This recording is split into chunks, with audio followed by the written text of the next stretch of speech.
시편 성경 강해 41편입니다. 평상 대지. 첫째, 빈약한 자를 돕는 자가 복이 있음 1절에서 3절.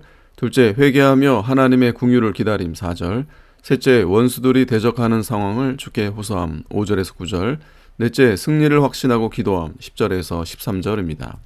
1절, 빈약한 자를 권고하는 자가 복이 있으며 재앙의 날에 여호와께서 저를 건지시리로다.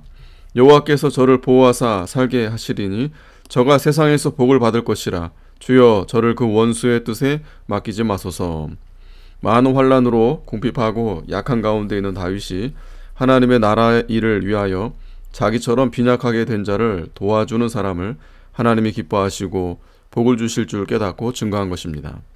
하나님 말씀을 지키다가 직장을 빼앗기고 가난해진 사람을 도와주는 자는 예수님을 도와주는 것이요 하나님께 상급을 받습니다.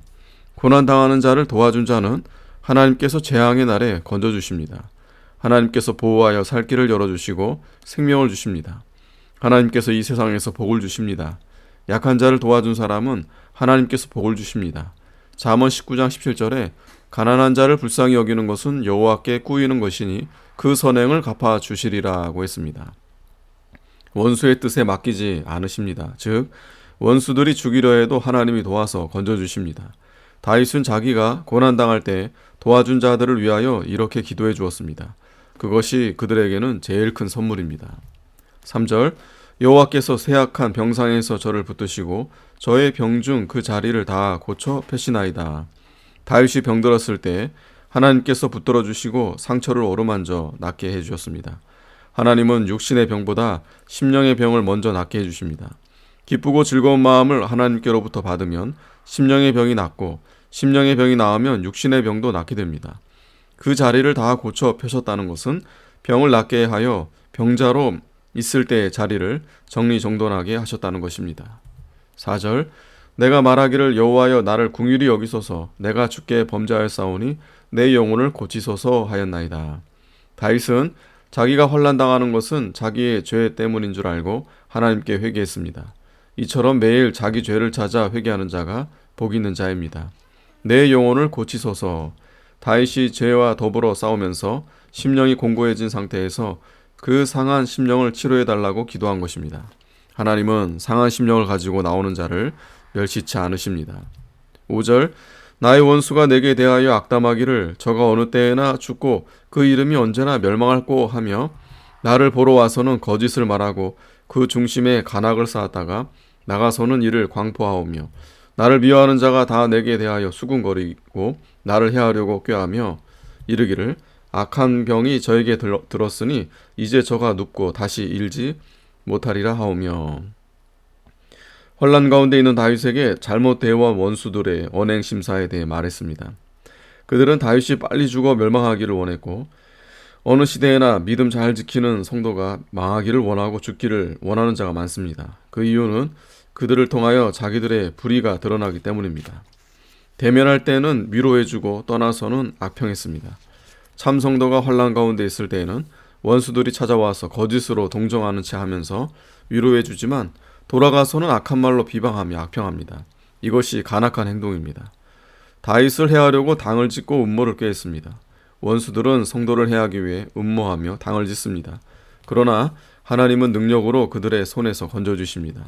다윗이 병든 것을 기뻐했습니다. 원수들은 성도가 병들면 다시 낫지 못할 것이라고 하면서 기뻐합니다. 성도가 망하는 것을 기뻐하는 자들은 화가 있습니다. 9절, 나의 신뢰하는 바 내 떡을 먹던 나의 가까운 친구도 나를 대적하여 그 발꿈치를 들었나이다. 다윗이 신뢰하고 떡을 먹여준 가까운 사람들까지 다윗을 배반하는 것을 가리킵니다.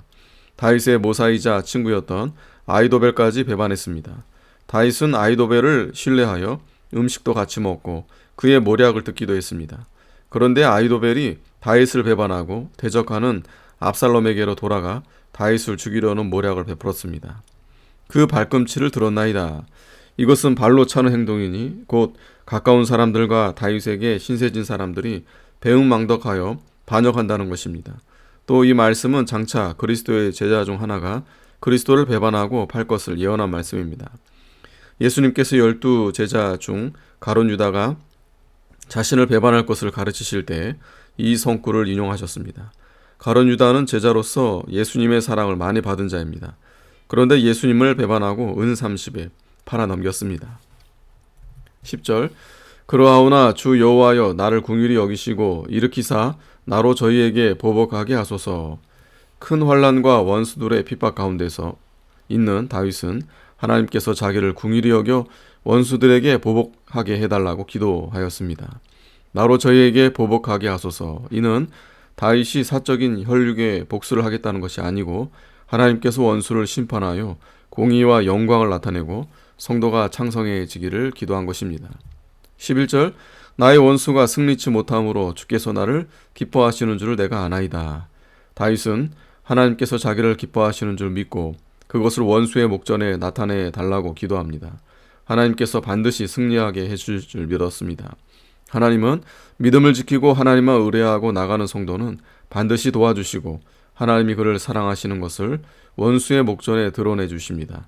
요한계시록 3장 9절에 보라 사단의 회 곧 자칭 유대인이라 하나 그렇지 않고 거짓말하는 자들 중에서 몇을 내게 주어 저희로 와서 내 발 앞에 절하게 하고 내가 너를 사랑하는 줄을 알게 하리라고 했습니다.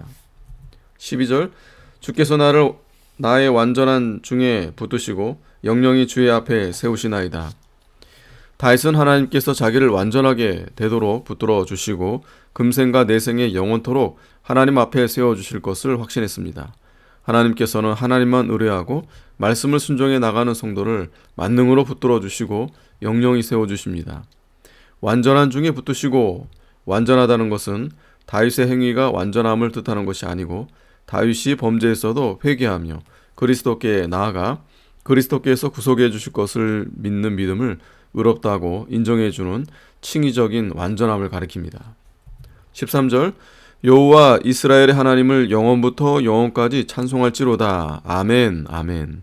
다윗은 하나님의 구원과 승리를 확신하는 신앙적 터 위에 서서 이스라엘을 향하여 하나님을 영원부터 영원까지 찬송하라고 한 것입니다.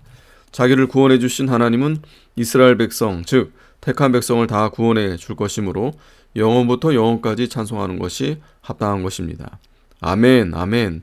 아멘은 성취한다는 뜻으로서 이 말을 2번 반복한 것은 반드시 그대로 이루어질 것을 확신하면서 그대로 되기를 기원하는 마음에서 말한 것입니다.